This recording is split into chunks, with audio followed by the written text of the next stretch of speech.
भजन संहिता अध्याय 15 पहला वचन से अंत तक हमहन पढ़े के खाली 5 गो वचन बाटे त आई जाए करा के पढ़ल जाई। भजन संहिता अध्याय 15 पढ़ल जाई। ई कहेला, हे परमेश्वर, तोहरा तंबू में के रहे पाई, तोहरा पवित्र पर्वत पर के बसे पाई। ई यहाँ पूछेला।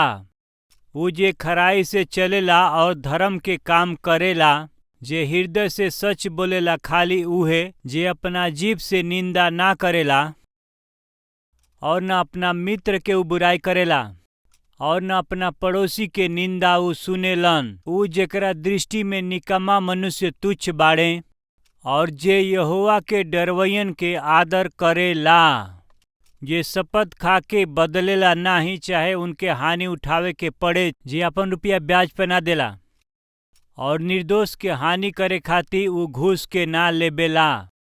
जे केहू ऐसन चाल चलेला ऊ कबहू नाही डगमगई है। स्वर्गलोक में जाए वाला के बाटे। पिछला कुछ हफ्ता से हम रउआ लोग के बतावत हई, ये धरती पर 2 तरह के लोग बाड़े। एगो तो स्वर्ग में जाए वाला लोग और दूसरा और नरक में जाए वाला। कैसन झुंड होई, एगो तो सकरा मार्ग से, दूसरा चौड़ा मार्ग से मार्ग पर से आगे बढ़ी। एक जो हमनी के सृष्टिकर्ता बने उनके ध्यान दे के उनकरा के कबूल करके ही वो आगे चले वाला लोग बाटे। तो दूसर लोग बिना जानले बिना ध्यान देले वो आगे बढ़े वाला लोग हमें। आज के दिन रउआ के हई। बाइबल ई बतावे ले कि जे केहू प्रभु यीशु मसीह के उद्धारकर्ता मानेलन, वो सगरी लोगन के भी परमेश्वर के संतान के रूप में स्वर्ग के नागरिक भइला के नाते पहचान देबे वाला मौका और अधिकार देबेलन। जितना लोग उनकरा के स्वीकार कैले बाटे, वो सगरी लोगन के उन्हन लोग के परमेश्वर के पुत्र होखला के अधिकार परमेश्वर दे देले बाड़े। प्रभु अनुग्रह करेलन। यदि प्रभु यीशु मसीह के रउआ उद्धारकर्ता मनले बानी त रउआ परमेश्वर के रिश्ता में बानी। रउआ परमेश्वर के परिवार, उनके कुटुंब में बानी, उनका परिवार में सदस्य बानी। परमेश्वर के राज में के निवास करी। यदि रउआ पूछत हई तो परमेश्वर के निवास में उहे निवास करी जे परमेश्वर के संतान बा। पाप करे वाला जे पाप में रहेला, उनकरा के स्वर्ग में जाए के कौनो रास्ता ही नहीं खे।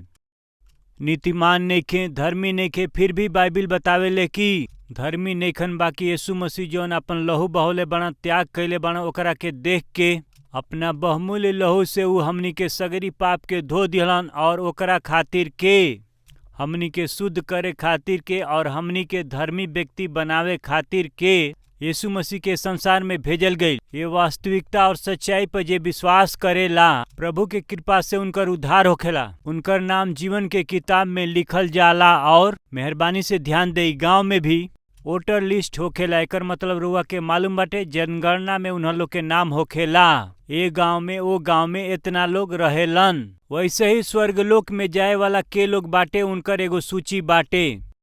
बाइबल हमनी के बतावेले कि जीवन के वो पुस्तक में जेकर नाम ना पावल जाई, वो अनंत काल के आग में भेजल जाई है। ये तो बाइबल हमनी के बतावेले। जेकर नाम जीवन के किताब में पावल जाला, वो निरंतर परमेश्वर की उपस्थिति में पावल जाई है। आज राउर नाम वोटर लिस्ट में हो सकेला, आधार कार्ड में हो सकेला, पासपोर्ट में भी हो सकेला, बैंक पासबुक में हो सकेला। राउर नाम कई जगह पर यानी हाजिरी के रजिस्टर में हो सकेला और कमेटी में भी हो सकेला। बाकी सवाल बा, का परमेश्वर के जीवन के पुस्तक में राउर नाम लिखल बाटे? जीवन के पुस्तक में जेकर नाम रही उहे जाके स्वर्ग राज में जा पई हैं। ये भरम में मत जीह कि हम बचपने से ईसाई बानी, हमार दादा बिशप रहले, हमार नाना सेवक रहले। जन्म से ईसाई हई, मसीही आस्था से हई जा। बचपन से हमनी का संडे स्कूल, यूथ सभा में जात आवत हई जा। हमेशा हमनी का दान देली जा। प्रार्थना में हम सहभागी होखिला, सेवा में भी हम भाग लेइला, हम तो प्रचार भी करीला। स्वर्ग में यदि हम ना जाइब तो के जाई? ऐसन रउआ सोचत हई तो ई भरम बाटे। ये दुनिया में तो ई सब केहू कर सकेला। बिना उधार पावले रउआ भवन में आ सकिला, बिना उधार पावले रउआ दान दे सकिला, बिना उधार पावले रउआ गीत गा सकिला, बिना उधार पावले रउआ दान दे सकिला, रउआ प्रचार भी कर सकिला, बिना उधार पावले रउआ ई काम कर सकिला। उधार पावे के बात बस एक ही मार्ग बा, पाप खातिर पश्चाताप करके आंसू के साथ अपना गलती के मान के। खाली यीशु मसीह ही रउआ पाप के क्षमा कर सकेलन। उहे ये पापी जीवन के नया बना सकेलन। ये सच्चाई के ग्रहण करके जौना दिन जौना समय रउआ प्रभु के अपन उद्धारकर्ता मानिला तो वही दिन प्रभु रउरी जीवन में कदम के रख दी हैं। प्रभु यीशु जब रउरी जीवन में कदम के रखेलन तो वही दिन प्रभु यीशु मसीह पुराना जीवन के दूर कर देलन। यदि रउआ कबो केउनो घर के किराए पर ले बानी तो ओकरा पहले वो घर कितनो गंदा रहे, रउआ वो घर में जइला के पहले साधारण रूप से का करब रउआ बताई? किराए पर घर बा ठीक बाटे, रउआ वो घर में रहे खातिर जात हई, यही खातिर से ओके अच्छा से साफ करब। अच्छा से साफ करेला ऐसन काहे? जौना जगह रउआ रहे जाली ओके साफ करीला, ओके साफ करके क्लीन करीला। जौना घर में रउआ जाली वो रूम के वो कमरा के रउआ साफ करीला, ओके क्लीन कर देली, काहे कि स्वच्छता मूल्यवान बाटे। वैसे ही जौना परमेश्वर के हम प्रचार करतनी उ पवित्र हमें, उ अति पवित्र हमें।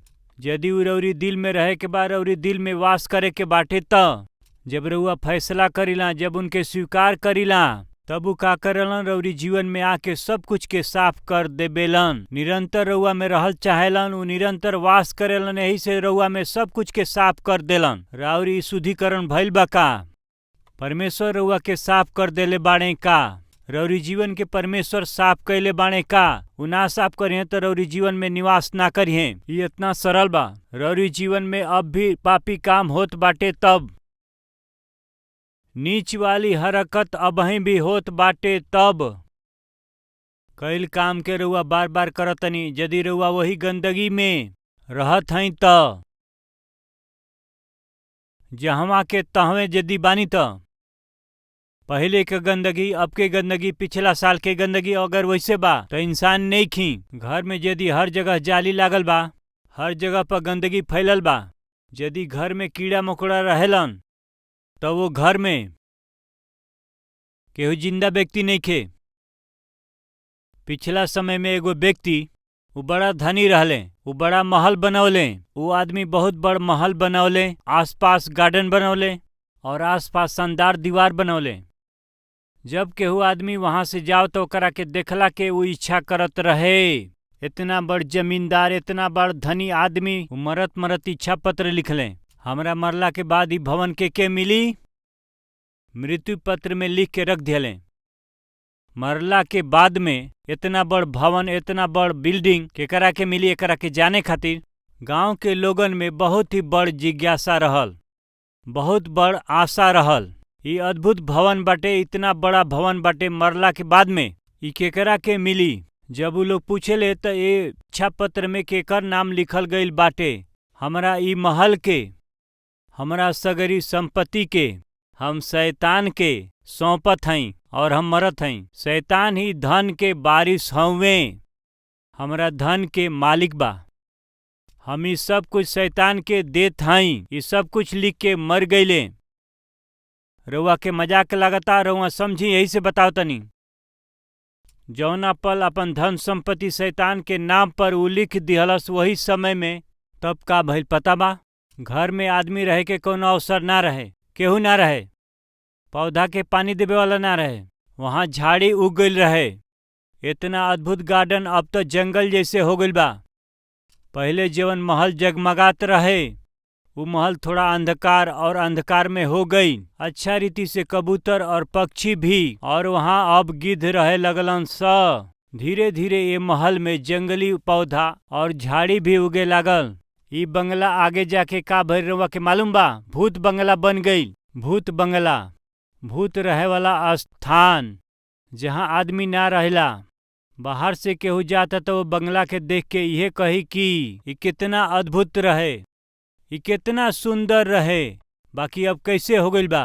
ये ऐसे काहे हो गईल? भूत बंगला। ये भूत बंगला काहे भइल? काहे कि ओके समर्पण कैले। उस शैतान के अर्पित कैले। भाई और बहन हमरा के ध्यान से सुनी जा, अपना जीवन के रुआ शैतान के सौंपले बानी तो का करी, ओके भूत बंगला बना दे, भूत बंगला में ऊ बदल दे। शायद ऊ रउआ के बदल देले होखी। ऐसन भी समय रहे जब रउआ अच्छा पढ़ाई करे वाला छात्र रहली। शायद एक समय रउआ अच्छा नौकरी करत रहली। एक समय रउआ बहुत नाम और सम्मान पावल व्यक्ति रहली, पदवी वाला व्यक्ति रहली। एक समय रउआ अच्छा संदेश दियली, अच्छा सेवा भी कैले हो खब। बाकी आज के परिस्थिति का बा, सब रउआ के देख के हंसेला ना, वो रउआ के देख के और मजाक उड़ावेलन ना। सब तो के देख के रउआ पर अंगुली उठावेलन, कहेलन कि बहुत अद्भुत व्यक्ति रहले, एक समय बड़ा अद्भुत रीति से जियले, एक समय इनकर आत्मिक जीवन रहल, एक समय कितना सुंदर रहली। बाकी अब कैसन बाड़ी, ये अब कैसन हो गईले। इनकर जीवन नाश हो गईल बाटे, इनकर परिवार नाश हो गईल बाटे, कैसे इनकर पढ़ाई नाश हो गईल, कैसे इनकर काम नाश हो गईल, कैसे इनकर जीवन नाश हो गईल बा। हो सकेला कि ऐसा सवाल पूछला के दशा में राउर जीवन हो गईल बाटे तो जरा पूछी, रौरी जीवन में पूरा रीति से परमेश्वर के अधिकार दिहला के बदले शैतान के रउआ मौका देले बानी, अधिकार देले बानी। और यही से ऊ का कैले पता बा, ऊ सब कुछ अंधकार में बदल दिहलस, सब कुछ लज्जित होके के बदल दिहलस, तोहरा जिंदगी के भूत बंगला बना दिहलस। शैतान आके वास करी तो तोहर जीवन भूत बंगला होई। यदि वही भूत बंगला में ऊ यीशु मसीह के आवे देतन तो ऊ जवन घर बा स्वर्ग में बदल जाइत। उदाहरण खातिर जकई के ही देखी, वो चुंगी लेबे वाला रहले। ओ दिन में चुंगी लेबे वाला आदमी तो खराब मानल जात रहले, उन्हन के गलत रूप में देखल जात रहे, समाज में उनकर कोनो कीमत ना रहे, कोनो मोल ना रहे। यही से यीशु मसीह जब पापी लोग के साथ बैठ के भोजन करत रहले तब वो समय के सदुकी फरीसी का कहत रहले, ई सब का ह, ई पापी और चुंगी लेबे वालन के साथ बैठ के भोजन करेलन। अरे चुंगी लेबे वालन के साथ, पापी लोग के साथ ई भोजन करत हमें, पापी से बढ़ के चुंगी लेबे वाला पापी। वो समय में यीशु मसीह जे सवाल पूछत रहे ओकरा के बतावे के ऊ कोशिश कैले कि चुंगी लेबे वाला और बेसिया लोग के स्वर्गलोक में प्रवेश मिल जाई। एकर कारण प्रभु जी बता दिहले। सबसे पहले का कहले चुंगी लेबे वाला, ओकरा बाद में का कहले बेसिया। ई तो बेसिया से भी हीन बाड़े, पापी से भी बढ़ के मानल जात रहले। परम पापी चुंगी लेबे वाला ऐसे पापी रहले। समाज में कोनो कीमत ना रहे, समाज में इन्हन लोग के आदर ना रहे, इन्हन लोग के घर में कभी शांति ना रहे। सुनी दोस्त लोग, चुंगी लेबे वाले जे आदमी रहले जकई, इन्हन लोग के समाज में कोनो आदर ना मिलत रहे, काहे कि खून चूसला के लायक वो लोग पैसा वसूलत रहले। खून चूसे वाला कीड़ा केहू के पकड़ ले तो ओकरा के छोड़ेला नाही। यही रीति से चुंगी लेबे वाला के मानत रहले। वो यहूदी होखला के बावजूद भी वो समय इन्हन लोग पर राज करे वाला रोमी शासन खातिर के काम करे वाला ये यहूदी लोगन के पास में ही गलत तरीके से कर वसूलत रहले, एक के बदले चार लेते रहले, अन्याय से वसूल करत रहले। ऐसे लोगन में बहुत नफरत रहे, सब लोग जेकरा से द्वेष करत रहले, नफरत करत रहले। ऐसन घृणित व्यक्ति के जगह और घर में यीशु मसीह गईले। जकई के अर्थ पता बा रउआ के, पवित्र हमें, नाम पवित्र रहे बाकी उनकरा पास कोनो पवित्रता ना रहे, उनकरा मन में कोनो शांति ना रहल। ऐसन व्यक्ति के घर में जब प्रभु यीशु आइले तो का भइल पता बाटे, तो उनकर घर प्रकाशमान हो जाई, घर परमेश्वर की उपस्थिति से भर जाई। वो घर में अब तक जवन रहल अन्याय से कमाइल संपत्ति के बस एह तरह से वो बाहर निकाल दिहले।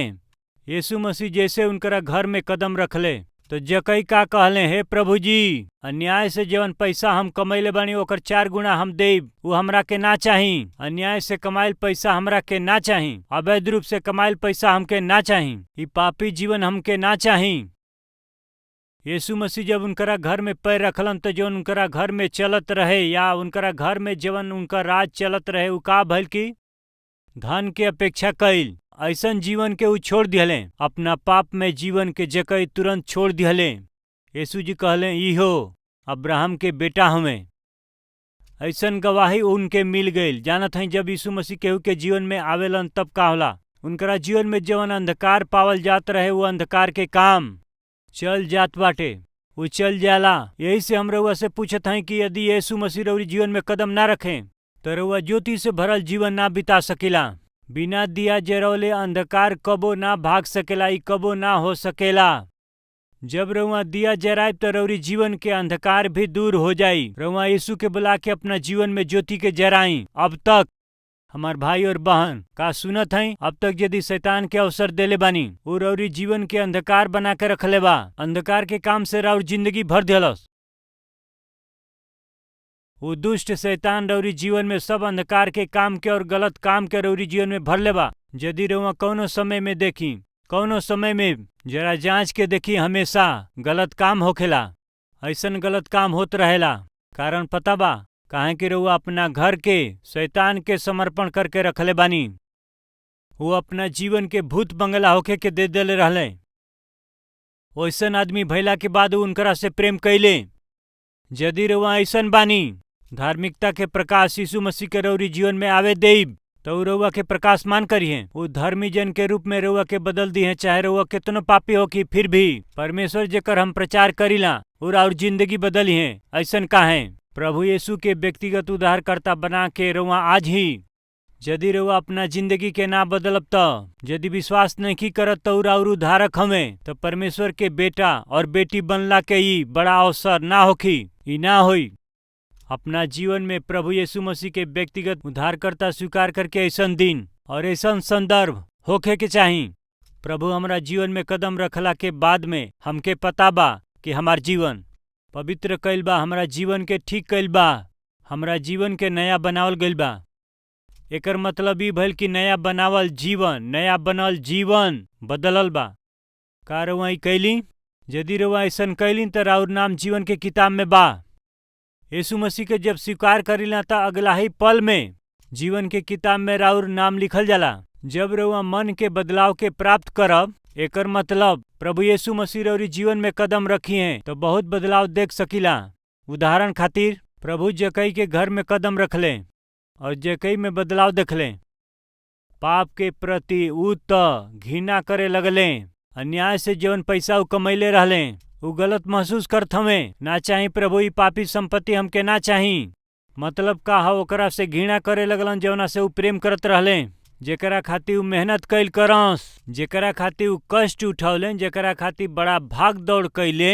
आज वो सबसे उहे जकई त घृणा करत हमें। कारण पता बा, काहे कि यीशु जी जकई के घर में उनकरा जीवन में कदम रखले। यीशु रउरी जीवन में कदम रखले बाणे तो सामान्य रूप से कौन लक्षण दिखाई देई? एकरा से पहले रउआ जेके प्यार कैली, शराब पियल हो, भटकल होके, गर्लफ्रेंड होके, बॉयफ्रेंड होके, एकर मतलब कि रउरी जीवन के, रउरी शरीर के, रउरी प्राण के, राउर नौकरी, पढ़ाई या परिवार, जे केहू रउरी आत्मिकता के नाश करता, जे तोहरा आत्मिकता के नाश करता, ओकरा से रउआ घृणा करब।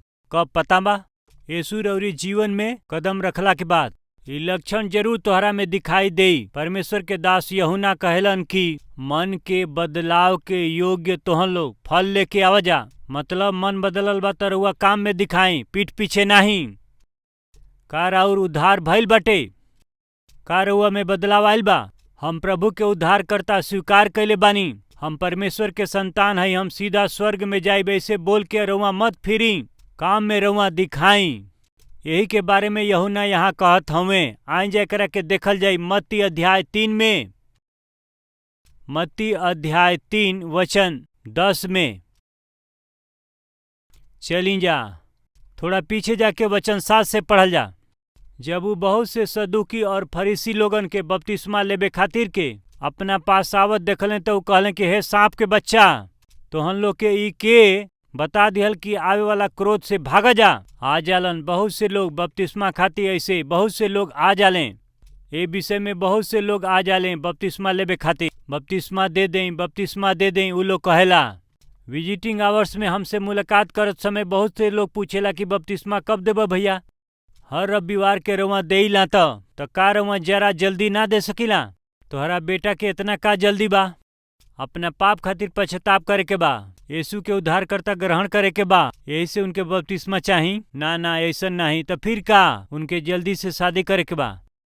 बेटा के बपतिस्मा के का जरूरत पड़ल? बेटी के बपतिस्मा के का जरूरत पड़ल बाटे? जल्दी बपतिस्मा लेहला के मतलब का बा? एकर मतलब बा अपना पाप खातिर पश्चाताप कैल, यीशु मसीह के अपने व्यक्तिगत उद्धारकर्ता बनावल। ई कारण नहीं बाकी जरूरत के कारण बपतिस्मा लेबे के बा, बिना कोनो तैयारी के, अयोग्यता से। देखिए ई काहे खातिर होला, ई तो आत्मिकता खातिर, आत्मिक उद्धार खातिर बपतिस्मा होखेला।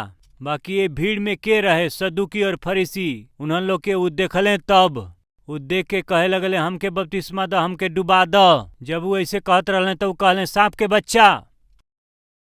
यूहन्ना कहलन कि हे सांप के बच्चा लो, तोहके के बता दिहल कि आवे वाला वो क्रोध से तोहन लोग भाग। बपतिस्मा लेहला के पहले तोहरा के ई बुद्धि आवे के चाही। अगर बुद्धि आवे के चाही तो बुद्धि दिखावे वाला केहू के चाही। बुद्धि दिखावे वाला के बा? यदि तोहके उद्धार चाही तो उद्धारकर्ता से पहचान होके के चाही। उद्धारकर्ता बताई रहुआ के बा? पता नहीं खे। रहुआ वचन सुन के उद्धार पौले बानी? पता नहीं। कौना दिन रहुआ उद्धार पौली? पता नहीं। कौना दिन रहुआ पश्चाताप करके पश्चाताप के निमित्त परमेश्वर के सामने आंसू बहोले बानी? पता नहीं। रहुआ उद्धार पौले बनी भरम बा। उद्धार पावे के बाद में का भइल? बपतिस्मा ले ले बानी, खाली इतने बका ना, उतना नहीं, उतना नहीं। ही लक्षण नहीं खे। यूहन्ना कहलन कि हे सांप के बच्चा लोग, आवे वाला क्रोध से छुड़ावे वाला के बा? छुड़ावे वाला बुद्धि के देले बाटे? ये सवाल करके, ये सवाल खातिर के तोहन लोग मन फिराव के योग्य ही फल के लेके आव। खबर मत बताई, अपना आत्मिकता के बारे में जानकारी मत दें। कुछ लोग बहुत खबर देबेलन, ब्रदर रउआ जानत हई का, हम दिन में 4 घंटा प्रार्थना करीला ब्रदर। कम से कम 10 लोग के गवाही ना बताइब तो हम सुतब नहीं। हम देश खातिर प्रार्थना करीला, सुसमाचार खातिर प्रार्थना करीला। ऐसे बड़ बड़ बात बतावेलन। बाकी जब उनकर काम देखे जाता ओमा यीशु मसीह देखबे ना करेलन। बस खाली एगो बात दिखाई देले, खबर देवे वाला विश्वासी पीठ पीछे बोले के बा।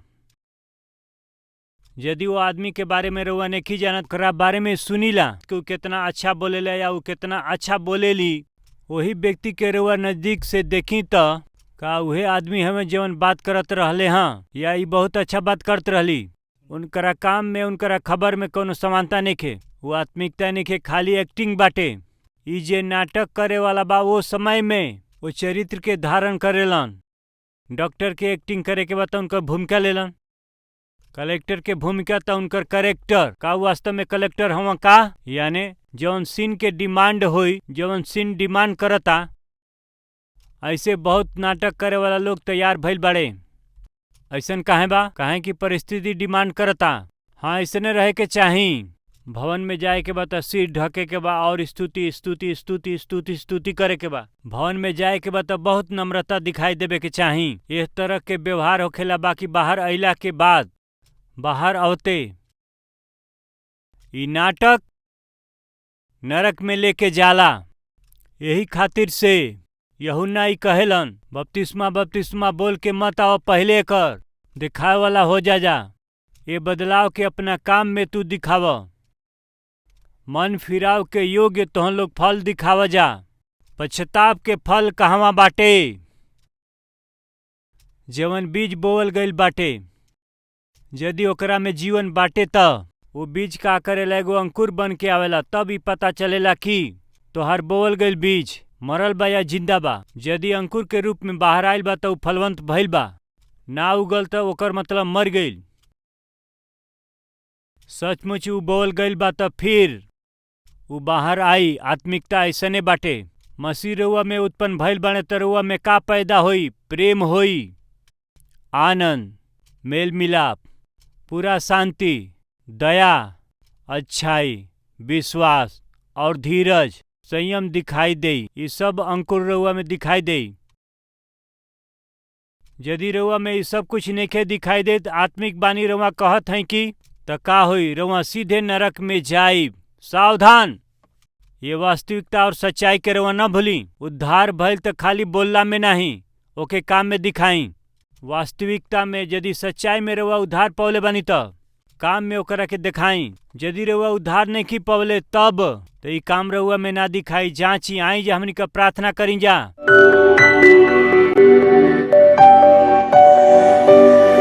प्रभु जी, हे प्रभु जी, उद्धार कैल के फल हमरा में दिखाई देवे के चाही। यदि रउआ हमरा जिंदगी में आई तबे ई संभव बा, यदि ना आई तो ई संभव ना हो सकेला। खबर के छोड़ काम में उ ना दिखाई दे। वही दिन जकई के घरे रउआ कदम रखली और काम दिखाई दिहलस। सेना दुष्ट आत्मा से ग्रसित व्यक्ति जब ओकरा अंदर गईली काम दिखाई दिहल। सामरी स्त्री के जीवन में रउआ कदम रखली और काम में ही दिखाई दिहलस। पौलुस के जीवन में रउआ कदम रखली और ई काम में दिखाई दिहलस। हे पिता, हे पिता, हे पिता, नया मनुष्यत्व के जीवन बदलाव बाटे, ओकरा फल के, ओकरा बदलाव के पावे में रउआ मदद कर देई। वचन के कबूल करके जे अंगीकार करत बाटे वैसन हर एक आदमी के रउआ मदद करी। हाँ प्रभु, लोगन के अंधा आंख के भरम डाले वाली आत्मा अंधा कर देले बाटे। भ्रम से रउआ बचाई प्रभु। भ्रम बा, मसीह हमरा में बाड़े, ई भरम बा। हम स्वर्ग में जाई, भरम बा। हम ना जाइब त के जाई, ई घमंड बा। घमंड के कारण पिताजी अंधेरा से भरे वाला ऐसन बहुत लोग बाड़े। घमंड के ये स्तर के रउआ निकाली पिता।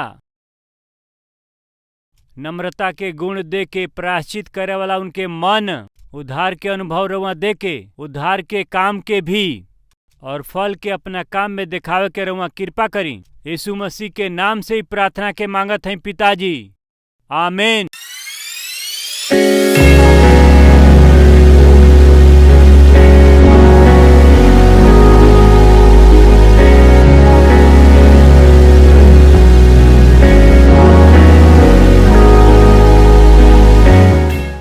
हमार पता बा Calvary, post box number 30, Kukatpally, Hyderabad 72।